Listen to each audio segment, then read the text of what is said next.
Good morning student. I welcome you all in today's class. और आज की जो क्लास है वो इंटरनेशनल रिलेशन के टॉपिक से है, जो है इंडियन फॉरेन पॉलिसी। सो आज की जो ये वीडियो एंड क्लास है एक स्टूडेंट के रिक्वेस्ट पे बनाया हुआ है। So thanks dear for asking this. So आज की क्लास में हम डिस्कस करेंगे इंडियन फॉरेन पॉलिसी के मल्टीपल जो टॉपिक्स हैं, जैसे कि डिटर्मिनेंट्स क्या होते हैं, बेसिक फीचर्स क्या हैं, डिफरेंट फैक्टर्स क्या हैं जो डिसाइड करते हैं इंडियन फॉरेन पॉलिसी को। नेक्स्ट पढ़ेंगे कि जो इंडियन फॉरेन पॉलिसी है वो कैसे कैसे डेवलप हुई है, डिफरेंट फेजेस क्या हैं डेवलपमेंट के। और लास्ट में हम देखेंगे कि जो चैलेंजेस क्या हैं, कॉन्टेम्पररी चैलेंजेस क्या हैं इंडियन फॉरेन पॉलिसी के लिए। लास्ट में अपने टॉपिक को हम कंक्लूड करेंगे। तो आज की जो वीडियो है बहुत इंटरेस्टिंग होने वाली है, क्योंकि हम इसको ना आंसर के फॉर्म में पढ़ेंगे। तो यहाँ से आपको आइडिया भी लगेगा कि हम अपने आंसर्स को कैसे स्ट्रक्चर करें। प्रॉपर तरीके से यहाँ पर एक्सप्लेन करेंगे हम कि पहले इंट्रोडक्शन क्या होगा, फिर बॉडी पार्ट्स में हम सब टॉपिक को पॉइंट्स में कैसे लिखेंगे, और इसके बाद हम अपने टॉपिक को कंक्लूड कैसे करेंगे। सबसे इम्पोर्टेंट, अभी मैंने स्टार्टिंग में ये कुछ क्वेश्चंस दिए हुए हैं जो यहाँ से बनते हैं, जो कुछ इम्पॉर्टेंट और बेसिक क्वेश्चन हैं जो पूछे जा सकते हैं regarding to Indian foreign policy. पहले तो आप क्वेश्चन देख लो, जिससे कि आप माइंडली और साइकोलॉजिकली प्रिपेयर रहो कि किस तरीके से हमें अपने टॉपिक को अप्रोच करना है। वीडियो में आगे बढ़ने से पहले मैं एक छोटी सी रिक्वेस्ट करना चाहूँगी आपसे। अगर आपको मेरा कंटेंट, मेरे वीडियोस पसंद आ रहे हो और इनसे आपको थोड़ी बहुत जो भी हेल्प मिल रही हो, तो प्लीज़ मेरे चैनल को सब्सक्राइब करें, लाइक करें और शेयर करें अपने फ्रेंड्स के साथ में। ये मुझे हेल्प करेगा ग्रो करने के लिए। So thanks a lot guys. शुरू करते हैं अपने वीडियो को। इंडियन फॉरेन पॉलिसी, क्वेश्चन देखते हैं हम, इम्पॉर्टेंट क्वेश्चन जो पूछे जा सकते हैं, जैसे कि discuss the basic principles of India's foreign policy, discuss the relevance of foreign policy of non alignment क्या है। फिर आप लिखेंगे कि जो claims for permanent seats in security council में वो कैसे जस्टिफाइड है इंडिया की। नेक्स्ट हम देखेंगे कि क्या चैलेंजेस रहे हैं इंडिया के सामने after the end of the cold war, जब डिसइंटीग्रेशन होता है सोवियत यूनियन का। इसके बाद देखेंगे कि फॉरेन पॉलिसी के डिटर्मिनेंट्स क्या हैं, discuss the foreign policy determinants of India. इसके बाद आपके क्वेश्चन ऐसे भी पूछे जा सकते हैं शॉर्ट नोट्स के रूप में, जैसे कि पंचशील एग्रीमेंट क्या है, इसके बारे में लिखिए। India's contribution to UN efforts for disarmament, India's participation in UN peacekeeping. फिर पॉलिसी ऑफ नॉन अलाइनमेंट क्या है, इसको शॉर्ट नोट्स पे लिखिए। लॉन्ग में भी आ सकते हैं, ये शॉर्ट पे भी आ सकते हैं। तो ये कुछ पॉसिबल क्वेश्चन है, और ये एक न्यू इनिशिएटिव है जो मैंने स्टार्ट किया है इस वीडियो के थ्रू, कि आपको मैं सबसे पहले मैं उस टॉपिक से जो रेलेवेंट क्वेश्चन पूछे जा सकते हैं उनको पहले मैं लिस्ट आउट करूँगी, जिससे कि आपको आइडिया लगे और आपके लिए आसान हो जाएगा जब हम लेक्चर को पढ़ेंगे। तो आपके लिए आसान हो जाएगा कि हम किस टॉपिक को किस तरीके से अप्रोच करें, राइट। अगर आपको ये इनिशिएटिव पसंद आए तो मुझे कमेंट बॉक्स में बताना कि हाँ, मुझे इस तरीके से क्वेश्चन पहले आपको प्रोवाइड करने चाहिए हर एक टॉपिक के, जो आपके सेमेस्टर्स में पूछे जा सकते हैं। हम शुरू करते हैं इंडियाज़ फॉरेन पॉलिसी को।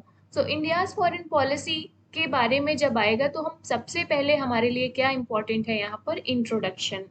इंट्रोडक्शन पे हम देखेंगे कि क्या इम्पोर्टेंट है हमारे लिए यहाँ पर। तो इसे कैसे कर सकते हैं हम इंट्रोडक्शन को, जनरल सा इंट्रोडक्शन है ये। फॉरेन, इंडिया की फॉरेन पॉलिसी से कोई भी क्वेश्चन पूछा जाए, चाहे वो डिटर्मिनेंट्स के बारे में हो, चाहे वो फैक्टर्स के बारे में हो, या कॉन्टेम्पररी चैलेंजेस क्या हैं, या प्रिंसिपल पूछा जाता है, या नॉन अलाइनमेंट या पंचशील के बारे में पूछा जाता है, तो आप ये जनरल इंट्रोडक्शन है, किसी भी क्वेश्चन में आप डाल सकते हो। तो सबसे पहले हम डिफाइन करेंगे कि फॉरेन पॉलिसी से मतलब क्या है। Every sovereign country has its foreign policy.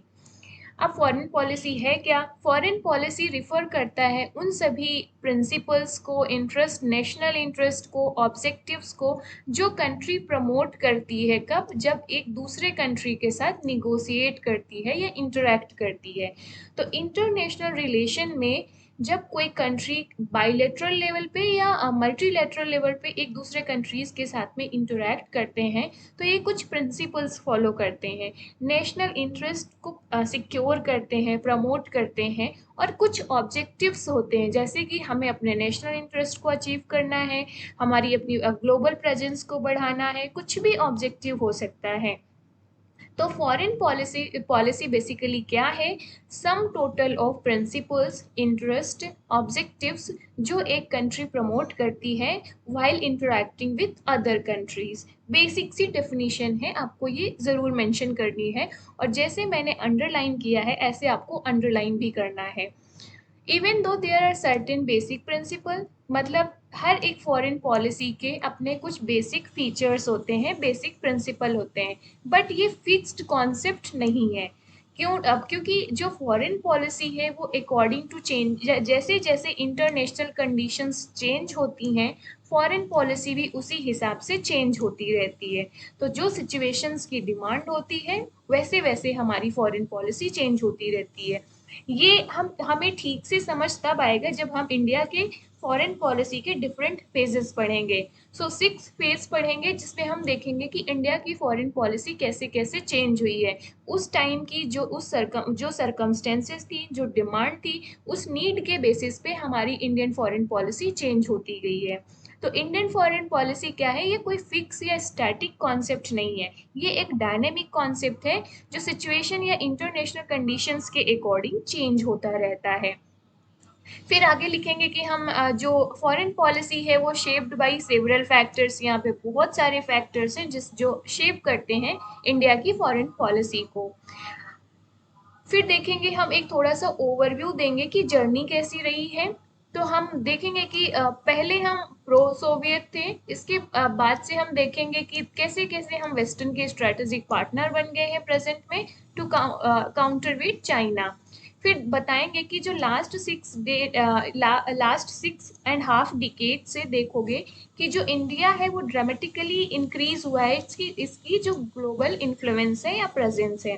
तो यहाँ पर हम देखेंगे कि अभी कॉन्टेम्प्ररी में इंडिया एक मेजर प्लेयर बन जाता है जो ग्लोबल पॉलिटिक्स है उसमें, और इस चीज़ को डेवलप करने में, इम्पैक्ट करने में बहुत सारे फैक्टर्स ने रोल प्ले किया है टाइम टू टाइम। तो यहाँ पर हमने जो कॉन्टेम्प्ररी सिचुएशन है उसको भी एक्सप्लेन कर दिया, करंट से भी हमने रिलेट कर दिया ना, कि करंट में कैसे इंडिया वेस्टर्न स्ट्रेटेजिक पार्टनर बन रहा है, यूएस के साथ रिलेशन अच्छे हो रहे हैं, और इसका सबसे बड़ा एम एंड ऑब्जेक्टिव है काउंटर वेट करना है हमें चाइना के इन्फ्लुएंस को। तो हमने इसे अपने इंट्रोडक्शन को करंट भी से भी जोड़ दिया। तो ये एक अच्छा इंट्रोडक्शन हो जाता है जब आप मल्टीपल डायमेंशंस और पर्टिकुलरली जो अभी प्रेजेंट की सिचुएशन को जोड़ देते हैं आप। तो ये हो गया आपका एक जनरल इंट्रोडक्शन। चलते हैं बेसिक प्रिंसिपल्स में। तो सबसे पहले हम डिस्कस करेंगे कि बेसिक प्रिंसिपल्स ऑफ हमारी फॉरेन इंडियाज फॉरेन पॉलिसी क्या है। तो सबसे इम्पोर्टेंट प्रिंसिपल है आपका पंचशील। अब पंचशील क्या है इसके बारे में थोड़ा जान लेते हैं। जैसे कि इसमें शॉर्ट नोट्स में एक क्वेश्चन हमने बनाया है फ्रंट वाली वीडियो के स्टार्टिंग में जो मैंने आपको दिखाया। तो शॉर्ट नोट में इतना मोर देन इनफ है। ये आपका इंट्रोडक्शन पार्ट हो गया, ये आपने पंचशील के बारे में लिख दिया, और यहाँ पर आपने कंक्लूड कर दिया। सिंपल सा आंसर शॉर्ट नोट्स के लिए। पंचशील देखेंगे कि जो हमारे फॉर्मर प्राइम मिनिस्टर नेहरू थे, उन्होंने वो वर्ल्ड पीस पे बिलीव करते थे, तो ये उनके टाइम पे ही आया था। अब इसका ये हमारे जो कॉम्पिटिटिव एग्जाम्स हैं, जब आप किसी एंट्रेंस दे रहे होंगे किसी यूनिवर्सिटी का, या तो आप यूजीसी नेट में अपेयर हो रहे होंगे या अदर एग्जाम्स में, वहाँ पर पंचशील से बहुत सारे फैक्चुअल इंफॉर्मेशन पूछी जा सकती है। जैसे कि कब साइन हुआ, किसके साइन हुआ। तो ये एक एग्रीमेंट जब हम इंडिया एक नेबरिंग नेशंस के साथ में एक हम एग्रीमेंट साइन कर रहे थे चाइना के साथ में इन 28 अप्रैल 1954 में, तब हमने 5 प्रिंसिपल्स को एडॉप्ट किया था। 5 गाइडिंग प्रिंसिपल्स जिनको पंचशील बोला जाता है। तो 5 guiding principles which are known as Panchsheel, ये किस लिए बनाए गए थे? To conduct the bilateral relation. Bilateral relations में जब हम डील कर रहे होंगे तो हम ये 5 प्रिंसिपल्स को फॉलो करेंगे। And what are these 5 principles? पहला है आपका mutual respect for each other's territorial integrity and sovereignty. ये पांचों प्रिंसिपल आपको एज इट इज लिखने होते हैं गाइस, आप इन्हें अच्छे से याद कर लो।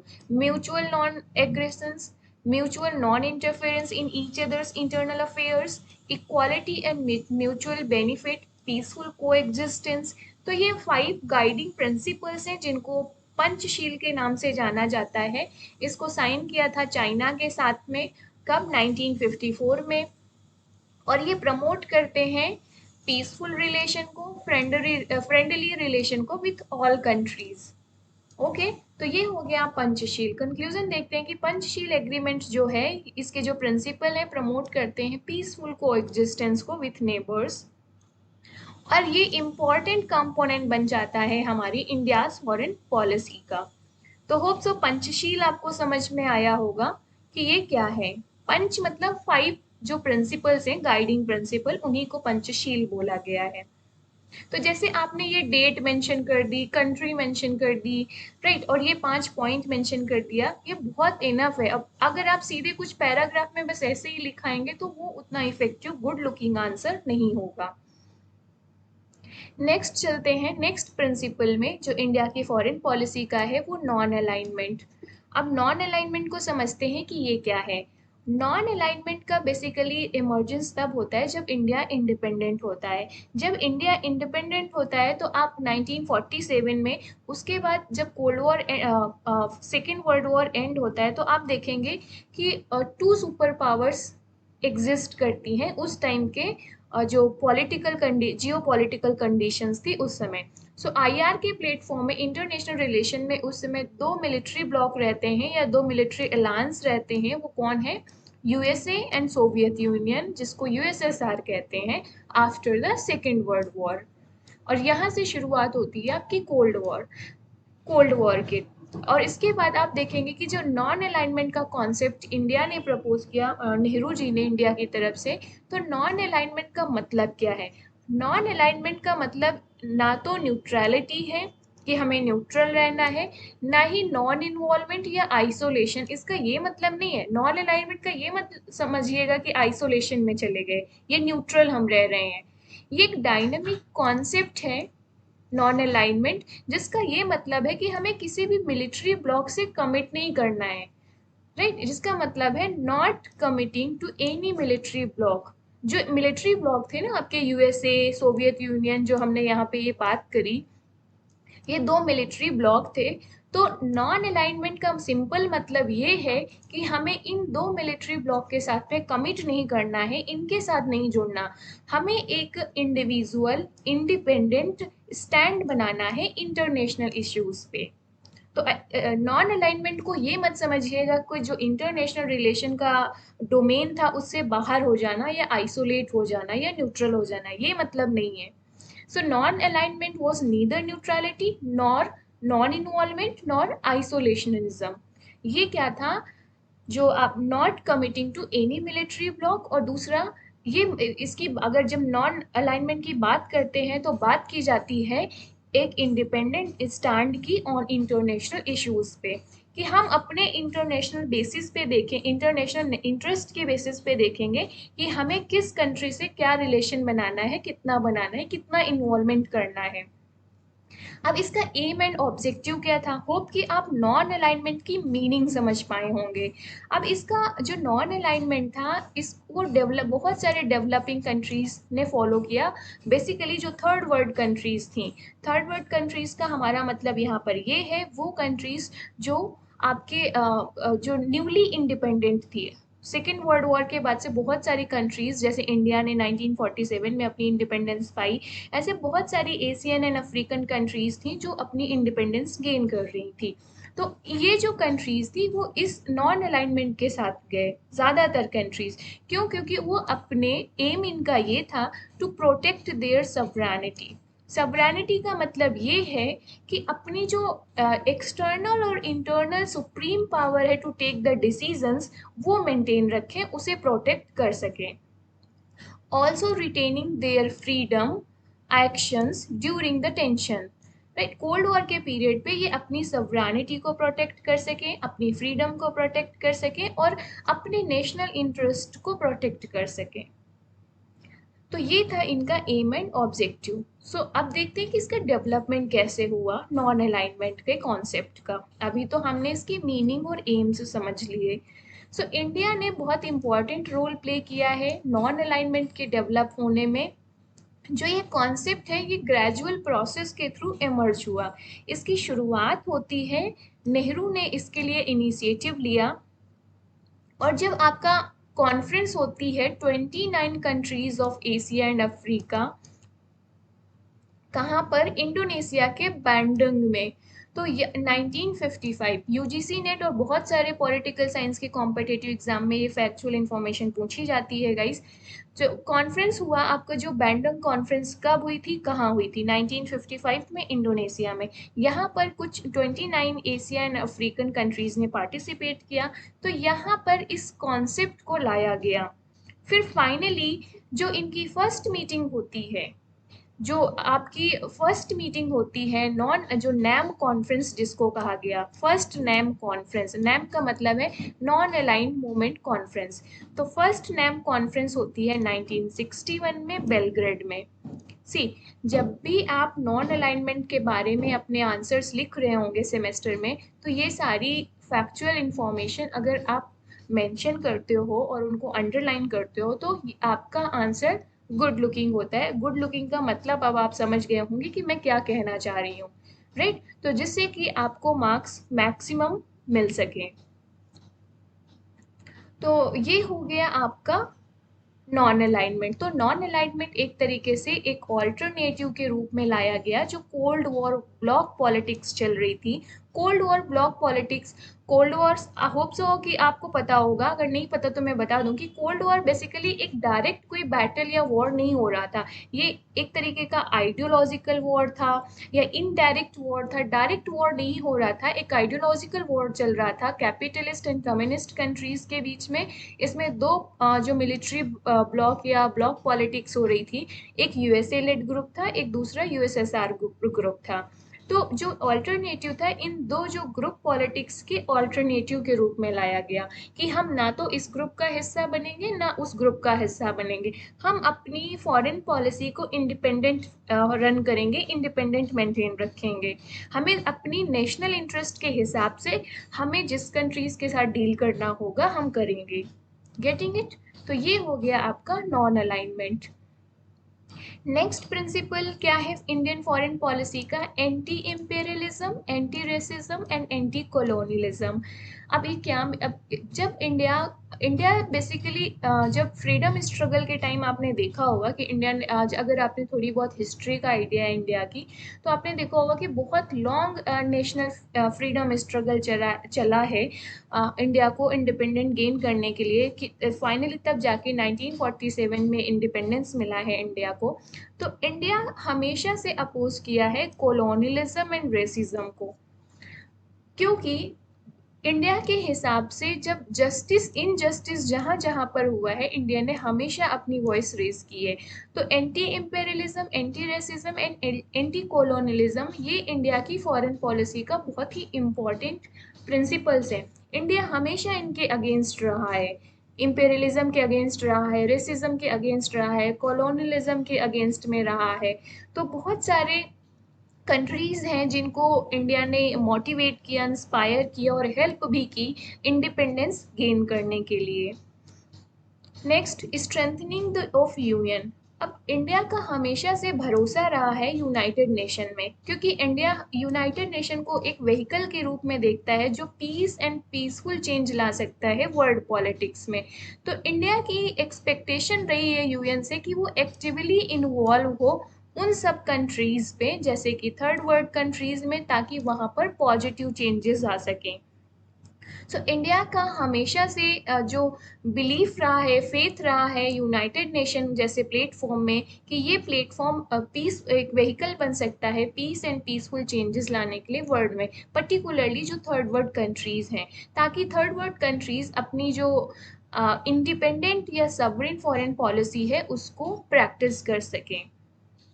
नेक्स्ट देखते हैं, नेक्स्ट प्रिंसिपल है peaceful settlement and international dispute. ये एक इम्पॉर्टेंट प्रिंसिपल है इंडियन फॉरेन पॉलिसी का।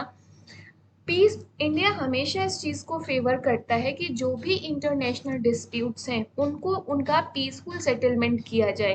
पीसफुल सेटलमेंट का मतलब है कि निगोशिएशन किया जाए, टॉक किया जाए, कॉन्फ्रेंस की जाए। वॉर कोई सोल्यूशन नहीं है, राइट। सो हमें पीसफुल रेजोल्यूशन निकालना है किसका, इंटरनेशनल डिस्प्यूट्स का। और ये कुछ प्रिंसिपल्स हमने article 51 of the directive principle of state policy जो हमारे इंडियन कॉन्स्टिट्यूशन में है उस पर मैंशन है, यूनाइटेड नेशन के चार्टर पे मैंशन है। नेक्स्ट प्रिंसिपल है इंडियन फॉरेन पॉलिसी का support for the United Nations, international law, just and equal world order. India की फॉरेन पॉलिसी का बेसिक प्रिंसिपल ये है कि इंडिया हमेशा सपोर्ट करता है इंटरनेशनल लॉ को और एक इक्वल वर्ल्ड ऑर्डर बनाया जाए। तभी आप देखेंगे कि इंडिया ने हमेशा से इस प्रिंसिपल को प्रमोट किया है जो है सॉवरेन इक्वालिटी ऑफ नेशंस या non interference in the internal affair, right. तो एक ये सारे क्या हो गए, एक इक्वल वर्ल्ड ऑर्डर बने, हम किसी के इंटरनल अफेयर में इंटरफेयर ना करें। ये सारे क्या हो गए, प्रिंसिपल हो गए इंडियाज फॉरेन पॉलिसी के। तो यहाँ पर हमने पढ़ लिया कि इंडिया के जो इंडियाज फॉरेन पॉलिसी है उसके बेसिक प्रिंसिपल्स क्या हैं। तो आपको समझ आ गया होगा कि आप अब ऐसे पॉइंट वाइज आप लिखेंगे, इंपॉर्टेंट इंफॉर्मेशन लिखेंगे, आप उसे अंडरलाइन भी करेंगे, कैसे नहीं मार्क्स मिलेंगे आपको। बट ऑब्वियस है कि आपको मार्क्स मिलने ही मिलने हैं। The foreign policy determinants of India. Next है कि जो इंडिया की फॉरेन पॉलिसी है उसके मेन डिटर्मिनेंट्स क्या हैं, कौन फैक्टर्स हैं जो डिटरमाइन करते हैं इंडिया की फॉरेन पॉलिसी को। अभी तक हमने क्या पढ़ा था, प्रिंसिपल्स क्या हैं जो इंडिया की फॉरेन पॉलिसी को फॉर्मुलेशन के दौरान फॉलो किया जाता है। अब देखते हैं डिटर्मिनेंट्स। तो डिटर्मिनेंट्स जब आएगा तो बेसिक इंट्रोडक्शन हम ये भी लिख सकते हैं, या ऊपर जो मैंने आपको स्टार्टिंग में एक इंट्रोडक्शन दिया था, अब वो एक जनरल इंट्रोडक्शन था, वो आप कहीं पर भी लिख सकते हो जहां पर भी इंडियन फॉरेन पॉलिसी का क्वेश्चन पूछा जाता है। तो सो इंडिया, ये तो स्ट्रक्चर सिर्फ आपको इसलिए है ताकि आपको, आप इस चीज़ के हैबिचुअल हो जाओ बार बार मेरे जो वीडियोस देखने के बाद, कि आपको अपना आंसर स्ट्रक्चर कैसे करना है। पहले इंट्रोडक्शन लिखना है, बॉडी पार्ट्स लिखने हैं, देन कंक्लूजन लिखना है, और उनको कैसे पॉइंट वाइज ऑर्गेनाइज करने हैं। सो इंट्रोडक्शन देखते हैं फॉरेन पॉलिसी डिटर्मिनेंट्स का। तो इसमें एक बेसिक सा आइडिया देते हैं कि जो इंडिया की जो इंडिया है one of the most ancient civilization है वर्ल्ड पे। और हमने एक छोटा सा एक ओवरव्यू दिया कि मौर्यन एम्पायर के टाइम पे कैसा था, गुप्ता एम्पायर से मुगल एम्पायर तक का। फिर इसके बाद देखेंगे कॉलोनियल पीरियड के टाइम पे कुछ ब्रिटिश थे जो डिटर्मिनेंट्स थे इंडियाज फॉरेन पॉलिसी के। फिर देखोगे कि आफ्टर इंडिपेंडेंस क्या था, कि आफ्टर इंडिपेंडेंस जो इंडियाज फॉरेन पॉलिसी है वो सॉवरेन हो जाती है और इंडिया का जो नेशनल इंटरेस्ट है उसको प्रमोट करते हैं। So there are many factors which are responsible for India's foreign policy. वो क्या हैं, तो वन बाय वन डिस्कस करते हैं। पहला हो गया आपका जियोग्राफिकल फैक्टर्स। तो जियोग्राफिकल फैक्टर कैसे डिटर्मिनेंट्स हैं इंडियाज फॉरेन पॉलिसी का, देखते हैं। जियोग्राफिकल फैक्टर का मतलब है इंडिया की जो लोकेशन है, जैसे कि इंडिया साउथ एशिया में लोकेटेड है और इंडियन ओशियन का एक इम्पॉर्टेंट कंट्री है। तो आप देखेंगे कि जो जियोग्राफिकल फैक्टर्स, जो लोकेशन है, जो जियोग्राफी है इंडिया की, वो जियो पॉलिटिक्स में काफ़ी मेजर रोल कर रही है। जैसे एक एग्जांपल लेते हैं, करंट मैंने इंडियन ओशियन का जानबूझकर यहाँ पे पॉइंट डाला है क्योंकि प्रेजेंट में आप देख रहे हो ना कि बहुत सारे कंट्रीज का फोकस है इंडियन ओशियन में, क्योंकि इंडियन ओशियन एक इम्पॉर्टेंट एरिया, जियो पॉलिटिक्स का इम्पॉर्टेंट एरिया बन गया है जब बात होती है चाइना को काउंटर करने की। तो इंडियन ओशियन में आप देखेंगे कि India has a natural edge in the Indian ocean. India का नेचुरल एड्ज है। आप साउथ इंडिया को देखो कि इंडिया का मैप कैसे है, तो इंडियन ओशियन पे नेचुरल एड्ज है इंडिया का। सो इंडिया का डोमिनेंस है ओवर इंडियन ओशियन। यहाँ पर इंडिया एक इम्पॉर्टेंट फैक्टर बन जाता है। जो भी वर्ल्ड अगर इंडो पैसिफिक पे जब अपनी पॉलिसी बनाता है, फॉर एग्जाम्पल जैसे वेस्टर्न कंट्रीज या यूरोपियन कंट्रीज जब इंडो पैसिफिक में अपनी पॉलिसी बनाते हैं तो वो इंडिया को एक इम्पॉर्टेंट फैक्टर के रूप में कंसीडर करते हैं, इन्वॉल्व किया जाता है। जैसे हम एक एग्जांपल ले लें, अगर आपने क्वाड के बारे में सुना है तो यहाँ पर आप क्वाड को मेंशन कर सकते हो। जब क्वाड बना था जिसमें 4 कंट्रीज थी आपकी, तो यूएसए, इंडिया, ऑस्ट्रेलिया, जापान, तो आप देखेंगे कि इंडिया को एक इम्पॉर्टेंट फैक्टर के रूप में यहाँ पे कंसीडर किया गया। तो जियोग्राफी जो है इंडिया की वो बहुत ज़्यादा मैटर करती है फॉरेन पॉलिसी को डिटरमाइन करने पे। तो इंडिया, अब जब इंडिया को पता है कि वो उसका नेचुरल एड्ज है इंडियन ओशियन में, अदर कंट्रीज इंडिया को यहाँ पे एक फैक्टर के रूप में कंसीडर करेंगी, तो इंडिया अपनी फॉरेन पॉलिसी को उसके अकॉर्डिंग और इम्प्रूव कर सकता है और स्ट्रेंथन कर सकता है, अपनी जियो पॉलिटिक्स की जो पॉलिसीज हैं उनको डिसाइड करेगा, राइट। नेक्स्ट है population. India is currently the second most populous और यंगेस्ट कंट्री है, जिसको कहते हैं हम डेमोग्राफिक डिविडेंड। इंडिया में पॉपुलेशन कैसे एक फैक्टर कर रहा है जियोपॉलिटिक्स में, क्योंकि हम एक जो है ना मार्केट, एक बड़ी मार्केट बनकर उभर रहे हैं। बाकी जो कंट्रीज हैं वो इंडिया को एक बिग मार्केट के रूप में देख रहे हैं। तो पॉपुलेशन, दूसरा एक जो हमारे पास डेमोग्राफिक डिविडेंड है, जो वर्किंग पॉपुलेशन है, यंगेस्ट कंट्री, यंगेस्ट पॉपुलेशन है, वो एक रिसोर्स की तरीके है, ह्यूमन रिसोर्स की तरह। तो जो हमारा पॉपुलेशन है एक डिटरमाइनिंग फैक्टर बन जाता है हमारी इंडिया की फॉरेन पॉलिसी का। गवर्नमेंट सिस्टम, सो इंडिया में डेमोक्रेटिक गवर्नेंस है। सो डेमोक्रेटिक गवर्नेंस कई तरीके से इंस्पायर करता है मैनी कंट्रीज को कि डेमोक्रेसी को वो बढ़ाएं। जैसे इंडिया हेल्प भी करता है, जैसे कि नेपाल में देख लो आप, नेबरिंग कंट्रीज में, फिर इसके बाद म्यांमार में देख लो। हालांकि वहाँ पे उतनी सक्सेसफुल, म्यांमार में मिलिट्री कोप हुआ, वहाँ पे सक्सेसफुल नहीं रहा है, बट स्टिल इन कंट्रीज ने इंस्पायर होकर इनिशिएटिव्स लिया अपनी गवर्नेंस को रिफॉर्म करने के लिए और एक डेमोक्रेटिक गवर्नेंस इस्टेब्लिश करने के लिए। Next, economic development. Economic development भी एक इम्पॉर्टेंट डिटर्मिनेंट है फॉरेन पॉलिसी का, क्योंकि आप देखेंगे जब 1991 में इंडिया ने इकोनॉमिक रिफॉर्म किए थे, उसके बाद से इंडिया का इकोनॉमिक ग्रोथ है वो बहुत बढ़ा है और वो अट्रैक्ट कर रहा है मैनी कंट्रीज को इन्वेस्टमेंट के लिए। तो आज आप देखेंगे कि इंडिया में जितने भी जो इकोनॉमिक रिफॉर्म लिए गए हैं टाइम टू टाइम, उसके बेसिस पे आप देखोगे इंडिया का जो बिजनेस है वो ईज ऑफ डूइंग बिजनेस में अच्छा स्टैंड कर रहा है। यहाँ पर आप ईज ऑफ डूइंग बिजनेस के एग्जांपल दे लो। आजकल हर चीज़ों को ऑनलाइन जो कर रहे हैं, सिंगल विंडो प्लेटफॉर्म बना रहे हैं जिससे कि इन्वेस्टमेंट आसान हो जाए। हमारे यहाँ पे आप देखोगे कि जो फॉरेन इन्वेस्टमेंट है वो बढ़ रहा है। तो इकोनॉमिक डेवलपमेंट जो हो रहा है वो भी एक इम्पॉर्टेंट फैक्टर करता है फॉरेन पॉलिसी में। Next, culture. जो हिस्ट्री एंड कल्चर है वो देखेंगे आपकी इंडिया की फॉरेन पॉलिसी में बहुत ज़्यादा हेल्प करता है। फॉर एग्जाम्पल जो आइडियल्स ऑफ बुद्धिज्म हो गए, गांधीज्म हो गए, तो इन लोगों ने जो पाथ दिखाया है, आप देखोगे कि इसकी वजह से बहुत सारे कंट्रीज के साथ हम डील करते हैं। फॉर एग्जाम्पल हमारे जो नेबर कंट्रीज, जैसे कि हम जो बुद्धिस्ट कंट्रीज हैं, साउथ एशियन कंट्रीज या साउथ ईस्ट एशियन कंट्रीज, उनके साथ में बुद्धिज्म की वजह से हमारे जो कल्चरल रिलेशन है वो एक सॉफ्ट पावर की तरीके काम करते हैं। तो ये पीपल टू पीपल कांटेक्ट को बढ़ावा देते हैं, हमारी सॉफ्ट पावर को इंक्रीज करते हैं। तो ये इंडिया की फॉरेन पॉलिसी के लिए एक इम्पॉर्टेंट फैक्टर बन जाता है। Regional environment. रीजनल इन्वायरमेंट ये है कि किस तरीके का रीजनल इन्वायरमेंट है, पीसफुल है, ये भी एक इम्पॉर्टेंट डिटर्मिनेंट बन जाता है फॉरेन पॉलिसी का। फॉर एग्जाम्पल जो 1971 है, द अलायंस ऑफ चाइना, फिर यूएस एंड पाकिस्तान, जो 1971 में जो क्राइसिस आई थी, वहाँ पर आप देखेंगे कि जो alliance of China, US and Pakistan था, इंडिया इसके बाद कहाँ मूव करता है, टूवर्ड्स रसिया की तरफ। तो रीजनल इन्वायरमेंट ये बना था कि जो चाइना, यूएस, पाकिस्तान एक्सिस बनी, तो इंडिया ने इस टाइम पे क्या डिसीजन लिया, अपने जो इंगेजमेंट है वो रसिया के साथ में बढ़ा लिया। तो अभी प्रेजेंट में, जैसे प्रेजेंट अभी करंट देखें तो प्रेजेंट में आप देखोगे कि चाइना का डोमिनेंस बढ़ रहा है। तो आप देखेंगे ये इंडिया को प्रमोट कर रहा है, या इंडिया की जो फॉरेन पॉलिसी है उसको कैसे डिटरमाइन कर रहा है, जो ग्रोइंग डोमिनेंस ऑफ चाइना है। तो इंडिया का यूएस के साथ रिलेशन स्ट्रेंथन हो रहे हैं, जो बायलैटरल रिलेशन है, राइट। तो आप इसके बाद से इस तरीके की चीज़ें, जैसे कि look east to act east policy हमने कन्वर्ट किया, ये भी एक चेंज है due to dominance of China.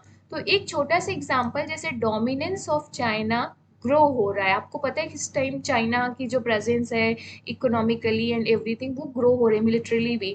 तो यहाँ पर चाइना ये कैसे इम्पैक्ट कर रहा है इंडिया की फॉरेन पॉलिसी को?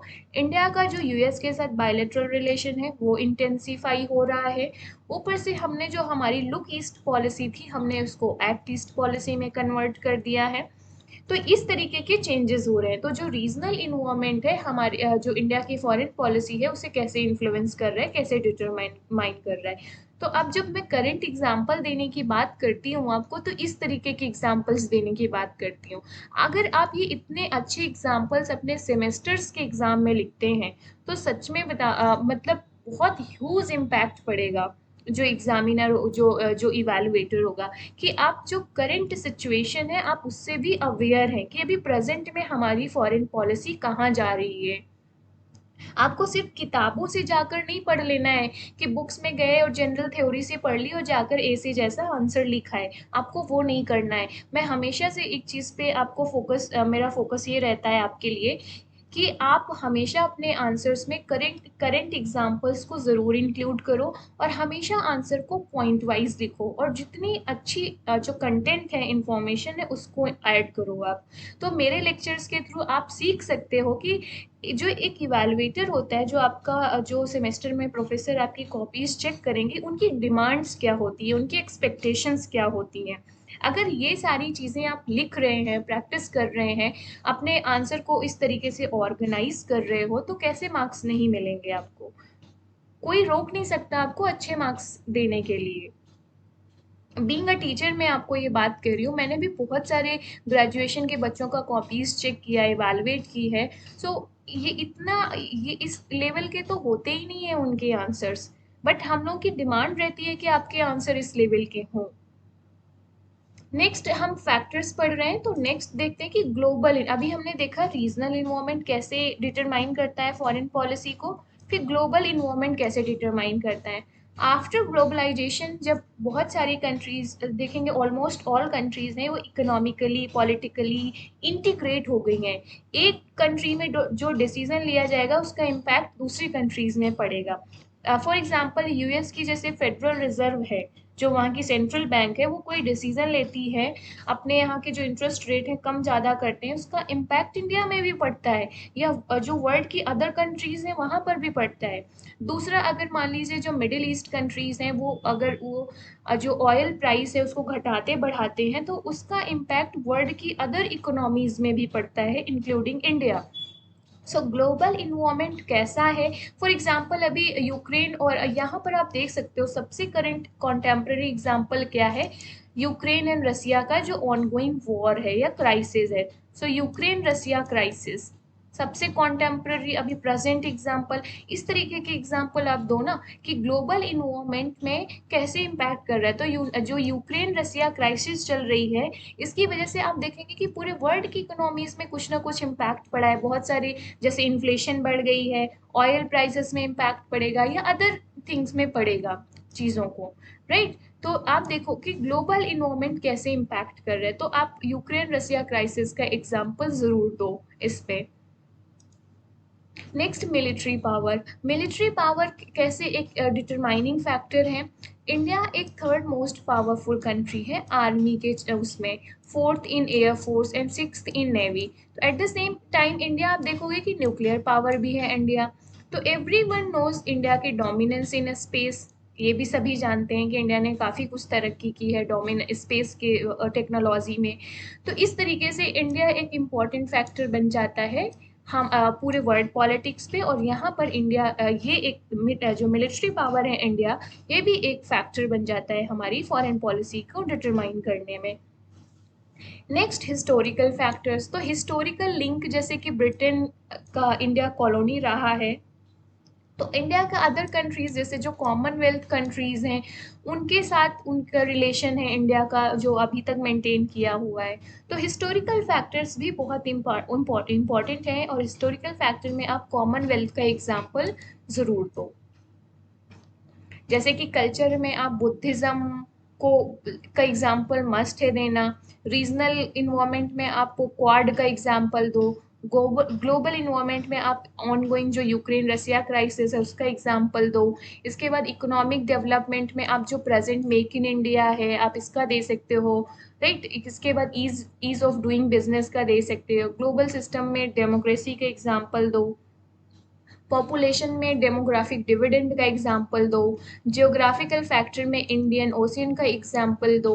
तो ये सारे क्या है अभी जो करंट में चल रहे हैं ये मुद्दे, ये सारे वो एग्जाम्पल्स हैं और आपके आंसर को बहुत अच्छा बनाएंगे। नेक्स्ट हम इस अपने जो डिटरमाइनिंग फैक्टर वाला है उसको कंक्लूड करेंगे यहाँ पर कि कुछ जो एलिमेंट्स हैं present in today's foreign policy present है, हो सकता है कि ये कॉन्स्टेंटली चेंज रहे। हमें पता है कि जो डिटरमाइनिंग फैक्टर है वो टाइम टू टाइम कुछ चेंज होते रहते हैं हमारी नीड के अकॉर्डिंग। आज मान लीजिए कि एक मिलिट्री पावर है, कल को पॉलिटिकल फैक्टर हो जाए या इकोनॉमी ना मैटर करने लग जाए, कुछ भी हो सकता है फॉर एग्जाम्पल, राइट। आज हम देख रहे हैं कि यूक्रेन रसिया क्राइसिस चल रहा है, कल को कुछ और आ जाएगा, जैसे कि यूएस एंड चाइना का जो ट्रेड वॉर चल रहा है वो हो सकता है। तो बहुत सारी चीज़ें हैं। तो ये क्या है, आप कंक्लूड इस तरीके से करोगे कि ये सारे फैक्टर्स तो हैं, इसमें से कुछ स्टार्ट, ये एक डायनामिक कॉन्सेप्ट है और हमारे टाइम टू टाइम चेंज होता रहेगा, कुछ जैसे जैसे सर्कमस्टेंसेस की डिमांड आएगी या नीड आएगी। ओवरऑल ऑब्जेक्टिव ये रहेगा कि हमें अपने नेशनल इंटरेस्ट को प्रोटेक्ट करना है। नेशनल इंटरेस्ट हमारे टाइम टू टाइम चेंज होते रहते हैं। ऐसे करके आप इसे कंक्लूड कर देंगे। नेक्स्ट, तो ये हो गया आपका डिटरमाइनिंग फैक्टर। नेक्स्ट आते हैं objectives of the foreign policy. So objective of foreign policy में हम इंट्रोडक्शन देंगे कि जो ऑब्जेक्टिव क्या, जो प्रिजर्वेशन ऑफ सी, ये मैंने छोटा छोटा इंट्रोडक्शन दिया है यहाँ पर क्योंकि मैंने ऑलरेडी जनरल इंट्रोडक्शन स्टार्टिंग में दे दिया है। आप वहाँ से फॉरेन पॉलिसी की डेफिनेशंस बाकी सारी चीज़ें ला सकते हो। Preservation of national interest, achievement of world peace, disarmament, independence for Afro-Asian nations, इन ये सारे हमारे मेजर ऑब्जेक्टिव रहे हैं इंडियन फॉरेन पॉलिसी को। इस हिसाब से हम कई तरीके के प्रिंसिपल यूज़ करते हैं जो हम ऑलरेडी डिस्कस कर चुके हैं, जैसे Panchsheel, non alignment, anti colonialism, anti imperialism, ये सारी चीज़ें।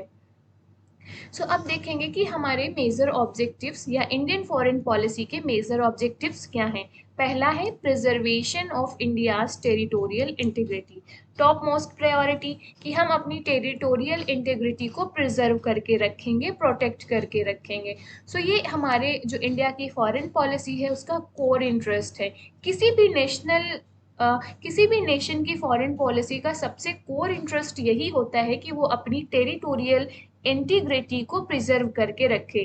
कोई और कंट्रीज आके उसकी बाउंड्री को या उसकी टेरिटोरियल को एनेक्सेशन ना कर ले या मतलब उस पर कब्जा ना कर ले अगर कहा जाए तो हमारी टॉप प्रायोरिटी क्या है, हम अपने बॉर्डर को सिक्योर रखें ना, हम अपनी टेरिटोरियल इंटीग्रिटी को सिक्योर रखें, तभी हम बॉर्डर मैनेजमेंट पे इतना ध्यान रखते हैं। हमारी जो आर्म्ड फोर्सेस हैं वो हमारे जो इतने ठंडे एरियाज जैसे फॉर एग्जांपल जो हिमालयाज हैं वहाँ उन बाउंड्रीज को प्रोटेक्ट करते हैं, हमारी जो कोस्ट लाइन है उसे प्रोटेक्ट करते हैं, अंडमान निकोबार जो है वहाँ पर प्रोटेक्ट करते हैं। तो कोर इंटरेस्ट होता है किसी भी नेशनल फॉरेन पॉलिसी का कि अपनी टेरिटोरियल इंटीग्रिटी को वो प्रिजर्व करके रखें, प्रोटेक्ट करके रखें। नेक्स्ट ऑब्जेक्टिव होता है इंडिपेंडेंस ऑफ फॉरेन पॉलिसी। इसका मतलब ये है कि हमारा जो नॉन इंटरफेरेंस प्रिंसिपल है इंटरनल अफेयर में वो कोई कंट्री ना करे। हर कोई कंट्री चाहेगी, उसका ऑब्जेक्टिव यही होगा कि हम अपने फॉरेन पॉलिसी को ऐसे डिज़ाइन करें कि उसे हम इंडिपेंडेंट बनाकर रखें, कोई भी कंट्री उसमें इंटरफियर ना करे। और अभी रिसेंट में इसमें एग्जांपल आप किसका दे सकते हो, जैसे कि फॉर्मर बिल को लेकर प्रोटेस्ट चल रहा था, तो आप देखेंगे कि बहुत सारे जो कंट्रीज से सपोर्ट मिल रहा था इंडिया को। ट्विटर को लेकर टूल किट का एक इशू चला था कि कुछ फॉरेन के कंट्रीज हैं वो इनको फंड कर रही हैं ये, तो इंडिया को था कि हमें अपनी इंडिपेंडेंस फॉरेन पॉलिसी है, ये हमारे इंटरनल मैटर पे इंटरफेयर कर रही हैं जो एक्सटर्नल कंट्रीज हैं। तो ये क्या था, इंडिया ने इसको अपोज किया था कि हमारी फॉरेन पॉलिसी के अगेंस्ट में है ये, राइट। तो आप उसका एग्जाम्पल दे सकते हो यहाँ पर। Next, promoting international peace and security, ये एक ऑब्जेक्टिव है इंडिया की फॉरेन पॉलिसी का। इंडिया ने हमेशा से इंटरनेशनल पीस और सिक्योरिटी को प्रमोट किया है जो न्यूली इंडिपेंडेंट या डेवलपिंग कंट्रीज हैं जिन्हें थर्ड वर्ल्ड कंट्रीज बोला जाता है, उनको रिकॉग्नाइज किया है link between international peace and development. Next aim है आपका इकोनॉमिक डेवलपमेंट ऑफ इंडिया। तो इंडिया ने हमेशा से हमारी जो नेशनल इंटरेस्ट को हमेशा ऑब्जेक्टिव ये मानकर रखना है कि ओवरऑल हमारा एम ये है कि इंडिया का जो इकोनॉमिक डेवलपमेंट है, इंडिया की जीडीपी ग्रो होना चाहिए, इंडिया में बिजनेस और इन्वेस्टमेंट बढ़ना चाहिए। इसमें आप एग्जांपल दे सकते हैं जैसे कि मेक इन इंडिया को, फिर 1991 का जो reform, economic reform, LPG reform जिन्हें कहा जाता है, उसका एग्जाम्पल दे सकते हो आप यहाँ पर। बहुत सारे एग्जाम्पल्स हैं आप दे सकते हैं यहाँ पर, राइट। तो ये हो गया आपका कुछ इम्पॉर्टेंट ऑब्जेक्टिव्स। आप इसमें और भी मेंशन कर सकते हैं, कुछ इम्पॉर्टेंट मैंने ये मेंशन किया है यहाँ पर। कंक्लूजन, अब इसे कंक्लूड करते हैं। तो आप, हाँ, कंक्लूजन मैंने नहीं लिखा है, आप पुराना कंक्लूजन देख के भी यहाँ पर लिख सकते हैं, क्योंकि बार बार चीज़ों को मेंशन करेंगे तो हमारा जो लेक्चर है वो बहुत बढ़ जाएगा, वीडियो थोड़ी लंबी बन जाएगी। तो उस बार बार रिपीट करने का कोई फ़ायदा नहीं है, इसीलिए मैं इंट्रोडक्शन और कंक्लूजन बार बार रिपीट नहीं करूँगी। मैं कंक्लूजन आपको लास्ट में एक जनरल कंक्लूजन दे दूँगी, जैसे मैंने स्टार्टिंग में एक जनरल इंट्रोडक्शन दिया है आपको। नेक्स्ट है evolution of India's foreign policy. So India की फॉरेन पॉलिसी कैसे कैसे डेवलप हुई है, कैसे कैसे इवॉल्व हुई है, उसको जानेंगे हम। तो डिफरेंट फेजेस देख लेते हैं हम इंडियाज फॉरेन पॉलिसी के। जो फर्स्ट फेज है आपका 1947 से 62 तक डिवाइड किया जाता है। इस जो फर्स्ट फेज है उसको बोला जाता है ऑप्टिमिस्टिक नॉन अलाइनमेंट। आपको पता है कि इस समय नॉन अलाइनमेंट शुरू हुआ था। इंडिया ने बोला था कि हमें जो मिलिट्री ब्लॉक है उनके साथ कमिट नहीं करना है, हमें अपनी फॉरेन पॉलिसी को इंडिपेंडेंट बनाकर रखना है, राइट। तो जो हमारा फर्स्ट फेज था 1947 से 62, ऑप्टिमिस्टिक नॉन अलाइनमेंट था। सो बाईपोलर वॉर जब था जिसमें यूएसएसआर और यूएसए थे, उसमें इंडिया ने डिसीजन लिया कि वो क्या करेंगे, अपनी इंडिपेंडेंट आइडेंटिटी या इन सवरिन फॉरेन पॉलिसी को बनाकर रखेंगे। तो हमने पूरी हिस्ट्री पहले ही ऑलरेडी देख ली है कि नॉन अलाइनमेंट का जो पहली मीटिंग है वो 1961 में होती है, ये सारी चीज़ें। सेकेंड फेज आप देखेंगे कि शुरू होता है 1962 से 71। यहाँ पर decade of realism and recovery बोला जाता है इस फेज को। आपको ये सब चीज़ें ऐसे लिखनी है अपने आंसर्स में। तो आप देखेंगे कि 1962 में जब वॉर हो जाता है तब इंडिया क्या करता है, इंडिया को रियलाइज होता है कि हमें थोड़ा सा रियलिस्टिक पॉलिसी अडॉप्ट करना होगा, रियलिस्टिक फॉरेन पॉलिसी अडॉप्ट करना होगा। क्योंकि हम, ये जो हमारा आइडियलिज्म था नॉन अलाइनमेंट एंड ऑल, तो हम ये काम नहीं आया। 1962 का वॉर हुआ, यहाँ से आप देखोगे कि इंडिया को रियलाइज हुआ कि नहीं, नेशनल सिक्योरिटी बहुत ज़रूरी है। सो ये बियॉन्ड जाते हैं नॉन अलाइनमेंट के, और इसके बाद से साइन करते हैं एक defence agreement with United state के साथ में, ताकि नेशनल सिक्योरिटी को प्रोटेक्ट किया जा सके। फिर आप देखेंगे कि एक ताशकंद एग्रीमेंट होता है 1965 में। तो यहाँ से आप देखेंगे कि जो दोनों इंडिया और पाकिस्तान थे, जो इस वॉर के बाद से आप देखेंगे कि विड्रॉ तो कर लिया था अपनी आर्म फोर्सेस को यहाँ पर, बट यहाँ पर इंडिया को ये रियलाइज हो गया था कि हमें थोड़ी रियलिस्टिक फॉरेन पॉलिसी अडॉप्ट करना होगा, हमें किसी भी फॉरेन कंट्रीज में भी डिपेंडेंट नहीं रहना होगा। क्योंकि आप देखोगे यूएस उस टाइम पाकिस्तान का अलाई हुआ करता था, जो पाकिस्तान था वो अलाई था यूएस का, राइट। So Pakistan was an ally of the US, तो बट ऑब्वियसली यूएस किसको फेवर करेगा, पाकिस्तान को फेवर करेगा, तो इंडिया के अगेंस्ट में एक करेगा। तो इंडिया को रियलाइज हुआ कि नहीं, हमें इसमें थोड़ा रियलिस्टिक होना पड़ेगा। तो यहाँ से इंडिया शुरू होता है to lean towards the Soviet Union. तो हम यहाँ से सोवियत यूनियन की तरफ अपने रिश्ते मजबूत करते चलते हैं, जो हमारे बायलेटरल रिलेशन थे सोवियत यूनियन के, वो स्ट्रांग होते हैं। फिर आता है आपका थर्ड फेज जो 1971 से 91 तक है, जहाँ पर आप देखेंगे कि ग्रेटर इंडियन रीजनल एसर्शन, इस जो इसका नाम दिया गया है थर्ड फेज का, वो है ग्रेटर इंडियन रीजनल असर्शन। यहाँ पर देखेंगे कि जब 1971 में फिर से जो लिबरेट होता है बांग्लादेश इन 1971 में आफ्टर इंडिया पाकिस्तान वॉर, तो यहाँ पर देखोगे कि एक remarkable use of hard power हुआ था। हार्ड पावर मतलब मिलिट्री पावर को रिप्रेजेंट करते हैं, और सॉफ्ट पावर कौन सी होती है, कल्चरल एंड आइडियोलॉजिकल पावर। तो ये फेज में आप देखेंगे ग्रेटर इंडियन रीजनल असर्शन। तो रीजन में काफी ज्यादा रीजनल असर्शन कैसे हुआ, एक तो पहले बांग्लादेश का जो लिबरेशन होता है उसमें इन्वॉल्वमेंट इंडिया का, फिर यूएस चाइना पाकिस्तान एक्सिस बनती है जिसमें इंडिया को अपनी नेशनल सिक्योरिटी या रीजनल पावर प्रोस्पेक्ट पे थ्रेट फील होता है, क्योंकि ये तीनों पावर जब एक्सिस बना लेते हैं तो इंडिया के लिए का नेशनल सिक्योरिटी के लिए थ्रेट बन जाता है। तो इंडिया ने क्या किया, अपनी पॉलिसी को और थोड़ा रियलिस्टिक किया। यूएसए के सॉरी रसिया के साथ तो हम ऑलरेडी रिलेशन शुरू कर चुके थे, बायलैटरल रिलेशन। नेक्स्ट इंडिया ने एक पीसफुल न्यूक्लियर एक्सप्लोजन टेस्ट किया 1974 में। मेन पर्पस क्या था, हमारी जो इंडिया की नेशनल सिक्योरिटी है उसको प्रिजर्व करना, प्रोटेक्ट करना, जिसको बोला गया पोखरण वन। तो इंडिया को सैंक्शन भी हुआ और सैंक्शन भी लगाए गए यूएस की तरफ से, जैसे कि अभी रसिया में आप देख रहे हो ना, बहुत सारे सैंक्शन मिल रहे हैं, यूरोपियन कंट्रीज की तरफ से लग रहे हैं, यूएस की तरफ से लग रहे हैं। तो जब इंडिया ने न्यूक्लियर एक्सप्लोजन किया था, तो आप देख एक्सप्लोजन के टाइम तो यूएस ने सैंक्शन भी लगाए थे उस टाइम पे। तो यहाँ पर आप देखोगे कि इसी टाइम पे जो ये फेज था आपका 1971 से 1991, तो यहाँ पर क्या होता है, end of the cold war होता है और फॉल ऑफ सोवियत यूनियन होता है। सो जो यूएसएसआर है वो कोलैप्स होता है इसी टाइम पे।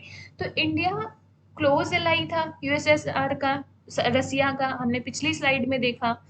तो यहाँ पर जब कोलैप्स हो जाता है रसिया का, तो इंडिया की इकोनॉमिक क्राइसिस भी शुरू हो जाती है।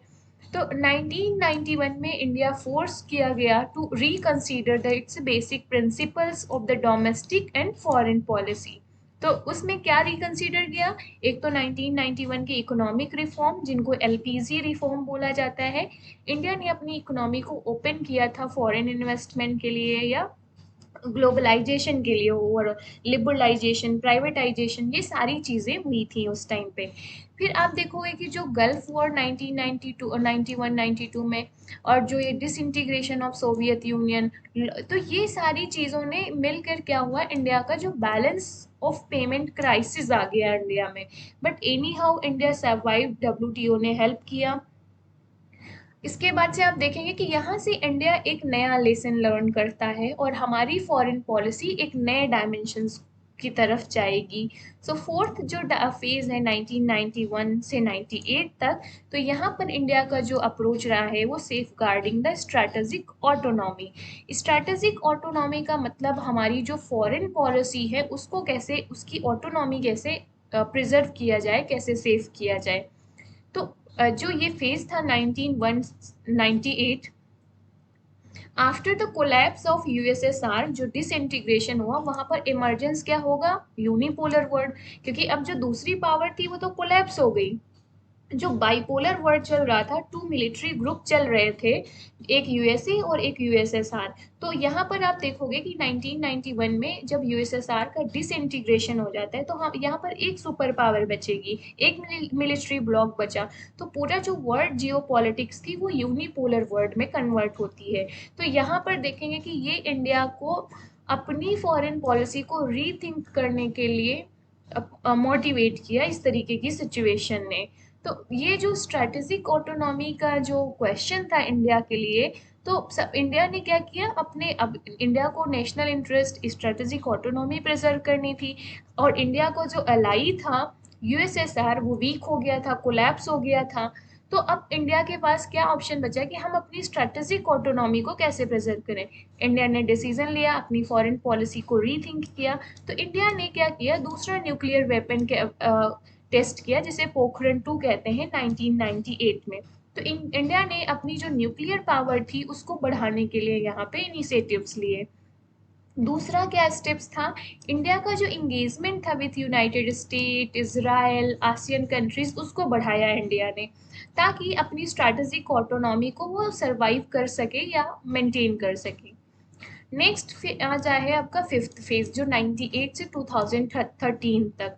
तो इंडिया एक बैलेंसिंग पावर बना यहाँ पर। बैलेंसिंग पावर कैसे, अब ये टाइम था जब आपका चाइना था वो राइज करने लग जो चाइना का इमर्जेंस है वो काफ़ी तेज़ी से यहाँ पे बढ़ा। तो जब चाइना का इमर्जेंस शुरू हुआ, राइज होना शुरू हुआ, तो वो एक थ्रेट बनने लग गया यूनाइटेड स्टेट की जो सुपर पावर था। यूनाइट अब यहाँ पर आप देख रहे होगे एक ही पावर, यूनिपोलर वर्ल्ड था जहाँ पर यूनाइटेड स्टेट राज कर रहा था, सुपर पावर थी यूनाइटेड स्टेट। तो यूनाइटेड स्टेट को चैलेंज मिलने लग गया जो राइज ऑफ चाइना था। तो अब यूनाइटेड स्टेट को डील करना था इस चीज़ से। तो यहाँ पर एशिया में सबसे जो पोटेंशियल कंट्री लगी यूनाइटेड स्टेट को वो इंडिया लगा। तो इंडिया, अब देखो यूनाइटेड स्टेट भी धीरे धीरे अपने इंगेजमेंट, इंडिया और यूनाइटेड स्टेट के जो बायलैटरल रिलेशन से धीरे धीरे इम्प्रूव होना शुरू होते हैं यहाँ पर। तो यहाँ पर देखोगे कि सबसे इसका जो इम्पॉर्टेंट एग्जाम्पल आप देख सकते हैं वो था न्यूक्लियर डील हुई थी इंडिया और यूनाइटेड स्टेट के बीच में। ये रिफ्लेक्ट कर रहा है कि कैसे इन दोनों के बीच में रिलेशन इम्प्रूव होना शुरू हुए। यही वो यूएसए है, जब पोखरण 1 हुआ था पहली बार इंडिया ने न्यूक्लियर टेस्ट किया था, तो इसी यूएस ने इंडिया पर सैंक्शंस लगाए थे। और यहाँ पर यूनाइटेड स्टेट ने खुद न्यूक्लियर डील किया इंडिया के साथ में। इसको 123 एग्रीमेंट के नाम से भी जानते हैं। ये यूजीसी नेट में ये सारे क्वेश्चंस पूछे जाते हैं। एट द सेम टाइम आप देखेंगे कि इंडिया यूनाइट करता है चाइना के साथ में, फॉर्मेशन ऑफ द ब्रिक्स होता है, तो इंडिया एक बैलेंसिंग पावर बन जाता है। अच्छा, चाइना के साथ भी स्ट्रेटेजिक रिलेशन है, यूएस के साथ में भी स्ट्रेटेजिक रिलेशन है, तो चाइना इंडिया क्या है, एक बैलेंसिंग पावर बन गया as far as the US and China is concerned. जो थर्ड फेज है, सॉरी सिक्स्थ फेज है 2013 से अब तक जो चल रही है, उसको बोला जाता है एनर्जेटिक इंगेजमेंट। एनर्जेटिक इंगेजमेंट में आपका क्या है, इंडिया की जो पॉलिसी है वो क्या थी, नॉन अलाइनमेंट से ट्रांसफॉर्म होके क्या बनती है, मल्टी अलाइनमेंट की तरफ से। सो सिक्स्थ फेज जो मोदी गवर्नमेंट जो इसे, या एनडीए गवर्नमेंट जब आती है, जिसको मोदी लेड गवर्नमेंट अगर हम कहें, तो ये एनर्जेटिक इंगेजमेंट है। आप देख रहे हैं कि इंडिया की जो ग्लोबल लेवल पे प्रेजेंस है वो बहुत ही एक्टिव है। जो नंबर ऑफ फॉरेन विजिट्स हैं इंडियन पीएम की या इंडियन गवर्नमेंट की, आप देखेंगे कि वो बहुत ह्यूज हैं। और जो इंडियन कम्युनिटीज़ हैं, जो इंडियन डायस्पोरा है फॉरेन कंट्रीज़ में, उनके साथ इंगेजमेंट बहुत इंक्रीज हुआ है। तो इसे बोला जाता है एनर्जेटिक इंगेजमेंट। तो यहाँ पर इंडिया की जो पॉलिसी थी, फॉरेन पॉलिसी, वो नॉन अलाइनमेंट से मल्टी अलाइनमेंट बन जाती है। इंडिया साइमल्टेनियसली कई सारे कंट्रीज के साथ हम अपने रिलेशन, हमने हमने यूएस के साथ भी अच्छे रिलेशन बनाए, हमने रसिया के साथ भी रिलेशन बनाए, हमने इजराइल के साथ भी बनाए, हमने अरब कंट्रीज़ के साथ भी अच्छे रिलेशन है, हमारे आसियन कंट्रीज़ के साथ भी इंगेजमेंट है, सेंट्रल एशियन कंट्रीज़ के साथ भी इंगेजमेंट है। तो आप देख रहे हो ना कि इसे बोलते हैं मल्टी अलाइनमेंट, राइट। तो ये पीरियड जो है कि ट्रांजिशनल जियोपॉलिटिक्स के टाइम की ये डिमांड है, और इसको फुलफिल किया जा रहा है इंडियन फॉरेन पॉलिसी की तरफ से। तो आप देख रहे हो कि जो इंडियन फॉरेन पॉलिसी है वो कैसे टाइम टू टाइम चेंज हुई है। तो इंडियन फॉरेन पॉलिसी क्लियरली हम कह सकते हैं कि स्टैटिक नहीं होती है, ये एक डायनेमिक कॉन्सेप्ट है। जैसे जैसे सिचुएशन चेंज होती है, हमारी फॉरेन पॉलिसी उसके अकॉर्डिंग चेंज होती रहती है। सो एनर्जेटिक इंगेजमेंट का फर्दर देखते हैं कि यहाँ पर जो हमारा अभी प्रेजेंट में चल रहा है, यहाँ पर इंडिया की जो ओन कैपेबिलिटीज़ हैं या ओन एक्सपेक्टेशन है, ये क्लियरली डिफाइन किए गए, ये clearly rest of the world के सामने रखे गए कि हमारी ये कैपेबिलिटीज़ हैं, हमारा डेमोग्राफिक डिविडेंड बहुत स्ट्रॉन्ग है, इंडिया का इंफ्रास्ट्रक्चर बहुत अच्छा है, आप आइए और इन्वेस्ट करिए। तो आप देखते हैं कितनी सारी बिजनेस मीटिंग होती हैं। एक्सपेक्टेशन यही है कि हम अभी रूल मेकर बनना चाहते हैं, रूल टेकर नहीं। इसका ये मतलब है कि इसके पहले इंडिया सिर्फ रूल लेता था, जो वर्ड बनाती थी या यूएस लेड गवर्नमेंट जो वर्ड था, ये जो भी रूल्स बनाए जाते थे वो उसको सिर्फ गेन करता था, लेता था। अभी इंडिया की एक्सपेक्टेशन वो है कि वो रूल मेकर बने। एक एग्जांपल छोटा सा लेते हैं, जैसे कि जैसे क्लाइमेट चेंज के उसमें चल रहा है कॉमन बट डिफरेंशिएटेड रिस्पॉन्सिबिलिटी। इसका मतलब ये है कि क्लाइमेट चेंज, ग्लोबल वार्मिंग या इन्वायरमेंटल जो इश्यूज हैं, ये क्या है, कॉमन प्रॉब्लम्स तो हैं, बट जो रिस्पॉन्सिबिलिटीज़ हैं वो डिफरेंशिएटेड हैं, डिफरेंट हैं। डेवलपमेंट, जो डेवलप्ड कंट्रीज़ हैं जैसे कि America, United kingdom, Germany, France, ये सारे ये ज़्यादा रिस्पॉन्सिबल हैं, क्योंकि इनके डेवलपमेंट ने ही जाकर इतना जो इन्वायरमेंट है उसको डिग्रेड किया है। डेवलपिंग कंट्रीज़ ने तो अभी अपना डेवलपमेंट किया ही नहीं है, उन्हें तो रिसोर्सेज चाहिए अपना डेवलपमेंट करने के लिए। तो इंडिया इस चीज़ को बहुत फोर्सफुली रखता है इस पॉइंट को वर्ल्ड के सामने कि कॉमन बट डिफरेंशिएटेड रिस्पॉन्सिबिलिटी जब क्लाइमेट चेंज की बात आती है। तो जो सिक्स्थ फेज है जो अभी चल रही है, यहाँ पर इंडिया अपनी कैपेबिलिटीज और जो एक्सपेक्टेशन है उसको बहुत एक्टिवली एंड क्लियरली रखता है in front of the world, right. Next देखते हैं कि जो इंडियाज टैलेंट है वो भी जो डेमोग्राफिक डिविडेंड की बात हम कर रहे हैं, वो ग्लोबल टेक्नोलॉजी के जो क्रिएशन एंड मेंटेनेंस है उसमें एक मेजर रोल प्ले कर रहा है। तभी इंडिया ने जैसे कि स्किल इंडिया मिशंस, ये सारे इनिशिएटिव्स को को प्रमोट कर रहे हैं। इंडिया की willingness to influence the key global negotiations जैसे कि climate change conference in Paris जो हुई, जिसकी बात हमने कॉमन बट डिफरेंशिएटेड रिस्पॉन्सिबिलिटी की मैंने बात करी, तो ये सारे एग्जांपल्स आप दो, जैसे कि यहाँ पर मेंशन है आपका क्लाइमेट चेंज से रिलेटेड पेरिस डील जो कॉन्फ्रेंस हुई है। जो इमर्जेंस टेक्नोलॉजी हैं जैसे कि वेब 3, क्रिप्टो, ब्लॉकचेन टेक्नोलॉजी, ये सारे एग्जांपल्स आप मेंशन करो यहाँ पर अपने आंसर्स में, जिससे कि आपका आंसर गुड लुकिंग रहे। नेक्स्ट है कि आप ये सब चीज़ें विजिबल हैं कैसे, जो एनर्जेटिक इंगेजमेंट हम और भी चीज़ों से रिफ्लेक्ट होती है, जैसे कि इंडिया ने सागर इनिशिएटिव लिया इंडियन ओशियन के लिए। दूसरा, एक्ट ईस्ट पॉलिसी को हमने हाँ लुक ईस्ट पॉलिसी को हमने एक्ट ईस्ट पॉलिसी किया था। फिर हमने थिंक वेस्ट पॉलिसी, ये सारी पॉलिसीज इंडिया ने अपनी फॉरेन पॉलिसी में इंक्लूड किया है बियॉन्ड, ताकि हम अपनी फॉरेन पॉलिसी को कैसे मल्टी अलाइनमेंट की तरफ मूव कर सकें। तो ये हो गया आपके different phases of the foreign policy, और ये पूछा भी जाता है एग्जाम में गाइस। नेक्स्ट है challenges to India's international relations और एंड फॉरेन पॉलिसी। तो हमारी फॉरेन पॉलिसी के लिए सबसे बड़े चैलेंजेस क्या हैं, ये भी पूछा जा सकता है। तो डिफेंस में ये देख सकते हैं कि जो जो इंक्रीज्ड वेपनाइज्ड वर्ल्ड है, जो न्यूक्लियर प्रोलिफरेशन हो रहा है, तो इंडिया को लिए चैलेंज ये है कि अगर ये सारे न्यूक्लियर वेपन्स एंड जो अदर न्यूक्लियर टेक्नोलॉजी है ये नॉन रिस्पॉन्सिबल हैंड्स में पड़ गए, जैसे non state actors, terrorist group, तो फिर ये नेशनल सिक्योरिटी के लिए इंडिया के लिए हार्म हो सकता है। नेक्स्ट, रिसोर्सेज एक चैलेंज है। इसमें एग्जाम्पल लिया जाता है इंडिया की एनर्जी सिक्योरिटी का, क्योंकि इंडिया में पहले हम देख रहे हैं कि जो हमारे हाइड्रोकार्बन रिसोर्सेज हैं वो एडिक्वेट नहीं है। दूसरा, क्लीन एनर्जी सोर्सेज तो हैं जैसे कि सन हो गया या विंड एनर्जी हो गई या सोलर एनर्जी हो गई, बट एडिक्वेट या अफोर्डेबल टेक्नोलॉजी नहीं है हमारे पास, अभी भी हम डिपेंडेंट हैं फॉरेन कंट्रीज़ में। तो क्रिटिकल इंडस्ट्रीज़ या क्रिटिकल इंफ्रास्ट्रक्चर डेवलपमेंट या लैक ऑफ फंड, ये सारी चीज़ें हैं। तो जो हमारी इंडिया की जो एनर्जी सिक्योरिटी है वो एक बड़ा चैलेंज है अभी हमारे फॉरेन पॉलिसी के लिए। दूसरा, फूड एंड वाटर। तो अभी आप देखेंगे 21st सेंचुरी में कहा जाता है कि जो वाटर है एक प्राइमरी सोर्स होगा कॉन्फ्लिक्ट का।